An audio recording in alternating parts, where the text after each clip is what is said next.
As you can see behind the 8-foot fence that has been in construction since this weekend, the stage is already set, reading Kamala Harris's campaign slogan, "Freedom."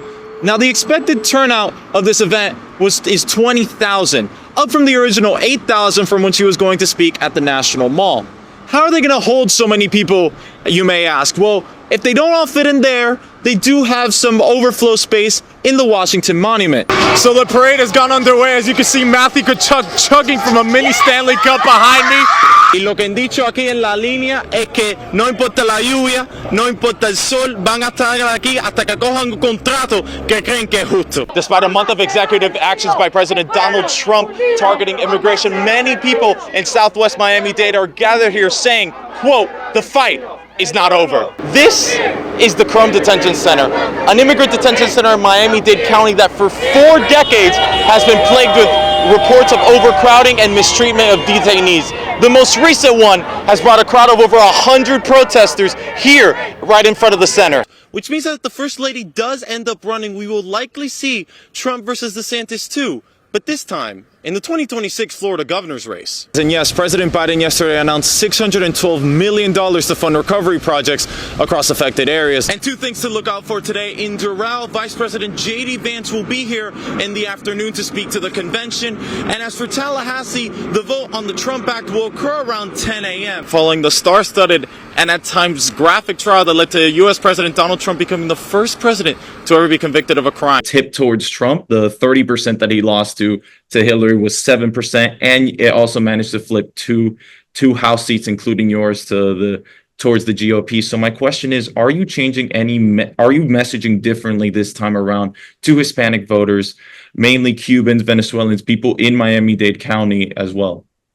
So, After this game, FIU will take on a heavy slate of Florida schools, including Florida Atlantic and Florida Gulf Coast, where they will look to show that they can hang with the top teams in the state. Reporting for Kaplan News from Lone Depot Park, I'm Anthony Cruz. Yes, and although TPS is usually extended across 18-month cycles, the commissioner said that this change will not only allow Haiti time to recover, but also calm the fears of a community living down here in South Florida that she says is in agony. He was injured in fleeing the violence of armed gangs. He had to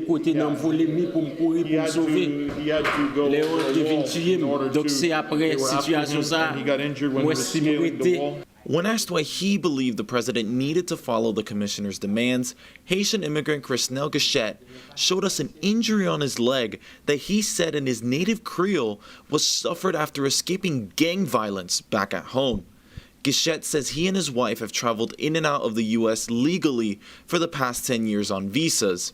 He was working in Haiti and wanted to go back, but the conditions of his country made his return virtually impossible. In Port-au-Prince, you probably cannot even get back to your house safely because as soon as you leave the airport, you're in the territory of the armed gangs. Gachette is from southern Haiti, which was affected by a devastating earthquake in 2021. His wife already has TPS and was able to renew it in the previous cycle, during which Gachette first applied for it himself. One of his children is a U.S.-born citizen, while another is still in Haiti. Commissioner Bastian said she believes stories like Gachette's are why Biden should do good for the Haitian immigrants who have been contributing to this country since the 16th, 17th century. Because if there is an America that is thriving today, it is because of the work of Haitian immigrants. Bastian also asked Biden to redesignate TPS for new applicants, specifically pointing to those under his 2-year humanitarian parole program whose status he chose not to renew back in October. Activist Thomas Kennedy says that since then, Biden has let these people down. And I think a lot of people, when the parole program was ended, thought that that was sort of like a layup for the current administration, the Biden administration, to grant those TPS redesignations. That didn't happen. So, they've let all these people down. Again, these are people that could be sent back to countries that have, really, really chaotic socio-political conditions, to say the least. And this request comes just a week after President Biden extended TPS for the people of Venezuela, Sudan, El Salvador, and Ukraine, while President-elect Trump openly supported Governor Ron DeSantis' calling for a special session in the state of Florida to help propel his mass deportation policy.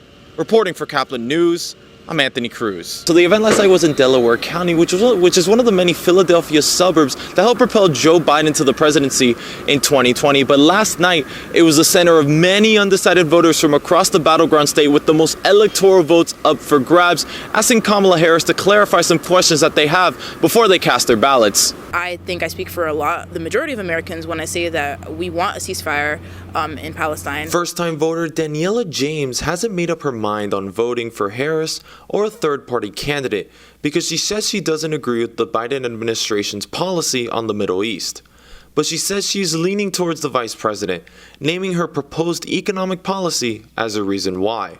I can appreciate that she has brought up the amount of price gouging that we've seen, especially after the start of the pandemic, and I can appreciate that she is bringing up affordable housing. Harris's economic plan played a part in winning 45-year-old Delaware County resident Tanisha Spall's vote, who opted for Trump in 2016 and then flipped to Biden in 2020. While I do not feel it was as detailed and expansive as I would like to have heard, I do think it gives me enough that I can vote for her confidently. One of the vice president's weakest issues in the eyes of voters is immigration.